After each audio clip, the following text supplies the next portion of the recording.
En Guatemala, Miguel Zelay presentó ayer parte de la entrevista que le realizó al expresidente Alfonso Portillo, quien se encuentra actualmente detenido. Esto es lo que sabemos. El exmandatario está preso en una cárcel de máxima seguridad en Ciudad de Guatemala. Está detenido a petición del gobierno de Estados Unidos, por supuesto, lavado de dinero durante su mandato. El expresidente siempre ha negado los cargos, dice que se trata de una persecución política del gobierno del también expresidente Álvaro Colón. Que ha estudiado la historia de la... Les presentamos ahora este segmento de la entrevista exclusiva de CNN hecha por Miguel Zelay al expresidente de Guatemala, Alfonso Portillo. ¿Qué siente Alfonso Portillo de estar en este lugar después de ser presidente de Guatemala? Bueno, indiscutiblemente que es un cambio radical. Son situaciones completamente distintas. El ser presidente de un país y después encontrarse en prisión durante más de 3 años es lógicamente un cambio cualitativo fundamental, ¿verdad? Pero creo que un hombre que se formó para la política, como me formé yo, que ha estudiado la historia de la humanidad, sabe que cuando se llega a gobernar y se van a tomar decisiones fundamentales, esenciales y trascendentales para el país, se corre el riesgo no solo de que lo maten a uno, sino del destierro y también de la cárcel. De tal manera que el hombre que se somete al veredicto de la historia sabe que tiene que enfrentar cualquier situación que se le venga. ¿Alfonso Portillo cree que su detención es ilegal? Es ilegal, es injusta, es arbitraria, es eminentemente política. Eso es lo más, creo, grave de mi caso, que es una venganza en la que se organizan y se confabulan ciertos sectores, tanto del poder económico de Guatemala como de mis enemigos y adversarios ideológicos en los Estados Unidos, para vengarse de mí y sacarme del escenario político, al extremo de que si nosotros analizamos, por ejemplo, los motivos por los cuales estoy perseguido en Guatemala por los grupos económicos, es porque mis políticas públicas, que eran de beneficio popular, no les beneficiaron en nada y creyeron ellos que tenían un gobierno en contra. Y Estados Unidos es una venganza de los grupos más recalcitrantes de la derecha norteamericana, que me están cobrando el hecho de que yo fui el único presidente de Centroamérica que no apoyó con su firma ni con su compromiso la invasión a Irak. Entonces, yo sé que no solo es ilegal, sino que es eminentemente política mi detención en Guatemala. ¿Usted utilizó de alguna manera los bancos del sistema de Estados Unidos para lavar dinero? No. Si se hicieron depósitos, en primer lugar son depósitos que se hicieron de dineros que vienen de instituciones que no son ilícitas. Para que exista lavado, el primer requisito es que el dinero sea de origen ilegal o venga de alguna actividad ilegal, como el trata de blancas, como el narcotráfico, como el robo, etc. Y los depósitos que se hicieron en los bancos del sistema son bancos de instituciones, de empresas privadas y sobre todo de la Oficina de Negocios de Taiwán en los Estados Unidos, donde está el origen ilícito de esos recursos. No hay tal lavado. Y por eso es que ahora está complicada la cosa, porque resulta que los Estados Unidos en la acusación dice que yo lavé el dinero que extraje del Ministerio de la Defensa. Y aquí tribunales están diciendo que no se pudo comprobar que se perdió dinero en el Ministerio de la Defensa. Entonces, ¿qué dinero fue el que lavé del Ministerio de la Defensa si aquí están diciendo que no se puede demostrar? En cuanto al dinero que aparentemente proviene de Taiwán, ¿qué nos podría hablar al respecto de ese 1.5 millones del que tanto se ha hablado? ¿Qué fue lo que pasó con eso? Es dinero que yo pedí apoyo, uno de los cheques me lo dieron antes de ser presidente, en apoyo particular, y un apoyo para crear un fideicomiso para financiar los estudios de mi hija. Y está clarísimo. Y qué bueno que pregunta eso, porque otro objetivo de lo que persigue el lavado es no solo esconder su origen ilícito, sino esconder su destino. Y yo nunca escondí el destino. Se hizo una fundación que se llama Education, que servía para que con los intereses mi hija pudiera estudiar. No hay absolutamente ninguna intención de esconder el origen, porque no es origen ilícito, ni de esconder el destino. ¿Usted confía en la justicia estadounidense, en dado caso usted llegara a los tribunales de justicia de ese país? Tengo la confianza en que por lo menos voy a tener un juicio transparente, imparcial, objetivo y basado en pruebas fehacientes y no solo testimonios que están basados en hechos falsos. Yo sí creo que en Estados Unidos es distinto a tener un juicio en la que el sesgo ideológico y el sesgo político tienen una gran preponderancia en un país en que no tenemos un Estado de Derecho como Guatemala. Expresidente, ya han pasado 3 años y le pregunto, ¿todo este encierro le ha servido de algo? ¿Ha logrado profundizar en algunas otras cosas que antes no pensó? Mire, la vida del hombre está colmada de éxitos, de fracasos, de dolor, de sufrimiento. Por ahí leí una frase de un filósofo que decía que si nosotros tuviéramos la capacidad hoy de saber lo que va a significar en nuestra vida el dolor y el sufrimiento, tal vez no lo veríamos con tanto desprecio ni con tanto temor.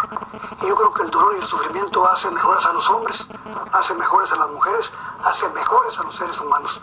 Y este ha sido un dolor y un sufrimiento más que para mí, para mi familia, porque yo lo he aprovechado, he leído más de 100 libros, he visto más cine, he compartido con mis compañeros privados de libertad, he asumido las consecuencias de mis actos, me siento orgulloso de lo que hice, lo volvería a hacer, no me arrepiento de nada y sé que esto algún propósito tiene, algo me va a servir en la vida, pero que Dios decida mi destino y que la historia me condene o me absuelva. Parte de la entrevista con el expresidente de Guatemala, Alfonso Portillo, nuestro reportero Miguel Salay comentó y le preguntó también su opinión acerca de la Comisión Internacional contra la Impunidad en Guatemala. Esto es lo que responde. Escuchemos. Expresidente, hay declaraciones que usted hace muy fuertes en relación a la injerencia de la Comisión Internacional contra la Impunidad en Guatemala. Creo que la CICIG es la vergüenza más grande que ha vivido la nación. Es la vergüenza más grande que hemos vivido como país. Somos una vergüenza para América Latina, que es el único país en el mundo que tiene una institución con inmunidad, con todo el poder, con toda la arbitrariedad, conformada en su mayor parte por gente extranjera, que viene a trastocar todo el sistema jurídico, viene a cometer las mayores arbitrariedades y son intocables.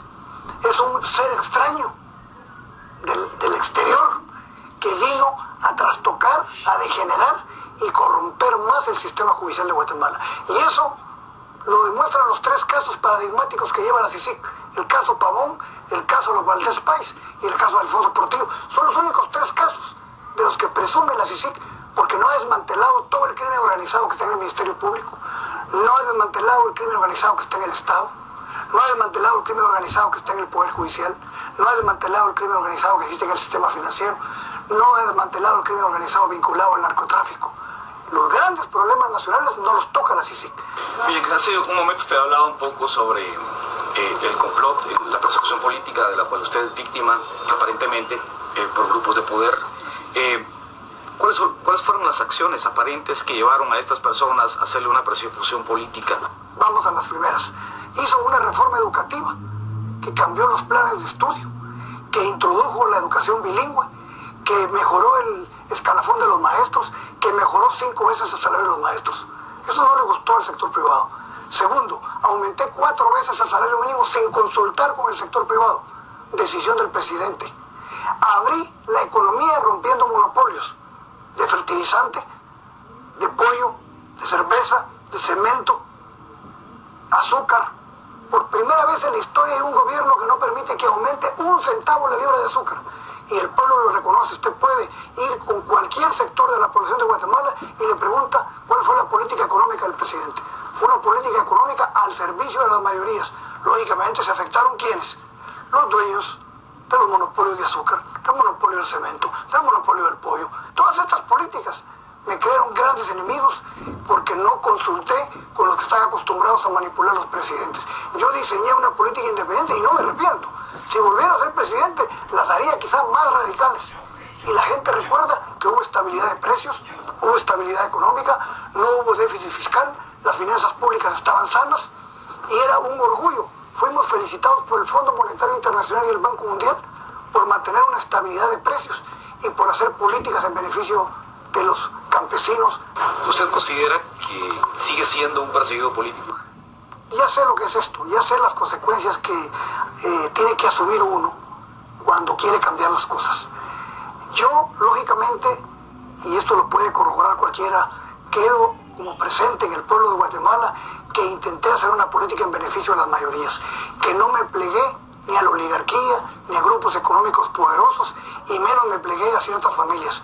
Si no fui capaz de plegarme a los que me ayudaron financieramente en mi campaña, menos me iba a plegar a los que nunca han servido al país y nunca me sirvieron a mí tampoco. Entonces yo lo que creo es que más que una persecución política, contra mí es una venganza política. Tenerme 3 años en las condiciones más adversas, haber la Corte de Constitucionalidad sacado una resolución en donde dice que el gobierno de Guatemala tiene que garantizar que se me respeten mis derechos humanos consagrados en la Convención Americana de Derechos Humanos, y que el presidente Colón, de manera cobarde, miserable e ilegal e inmoral, haya firmado mi extradición cuando los Estados Unidos no se compromete a respetar mis derechos. Qué mayor descaro del manejo político. Entonces, más que persecución política, ha sido un manejo, una manipulación, ¿verdad?, político e ideológico, con un mensaje, ¿verdad? Ya ven lo que le pasa a los presidentes que no se someten al grupo de poder económico. Ahí está el ejemplo con Portillo. Ahora ya en estas instancias de su vida y viendo un poco para atrás, ¿usted cree que todos los guatemaltecos que votaron por usted en ese entonces le dieron la espalda? ¿Se siente un poco traicionado? Al contrario, yo creo, y esto lo digo con conocimiento de causa, con las miles de cartas que yo recibo, los miles de mensajes que recibo por las redes sociales, hoy creo que tengo más apoyo que cuando fui presidente. Hoy las muestras de cariño y de simpatía todos los días es impresionante. Yo quizá no me hubiera dado cuenta de esto si siguiera libre, pero ahora que estoy aquí me he dado cuenta, y yo reto a cualquiera, no lo digo con prepotencia ni con soberbia, porque nunca lo he sido, nunca he sido soberbio ni presumido, pero hoy, si se hace una encuesta de cuál es la popularidad que tengo más popularidad hoy que cuando fui electo presidente de la República. Y fui electo presidente de la República por cerca del 70% de los votos. Ningún presidente del proceso democrático ha llegado a esa cantidad de votos. Y yo lo digo sinceramente que me siento muy fortalecido y agradecido por las muestras de simpatía que ha hecho el pueblo de Guatemala hacia mi persona.